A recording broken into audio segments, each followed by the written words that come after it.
Hi everyone, today we'll be unboxing a Christmas tree from IKEA, and this one doesn't really look plastic and it's very elastic.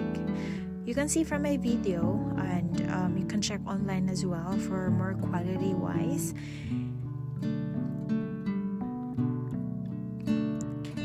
The size of this Christmas tree is almost 5.5 or 5.2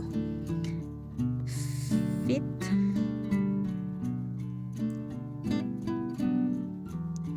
I'm trying and I did the unboxing in our office because we have a lot of space, plenty of space, and I'll be buying, and I'm gonna order the accessories for this. I wanted the gold vibe and the red vibe, and I'm really looking forward for that moment when I can turn on the lights, because not only me who's waiting for this season, I know you guys are also waiting also. So just comment down below if you're excited for the coming Christmas.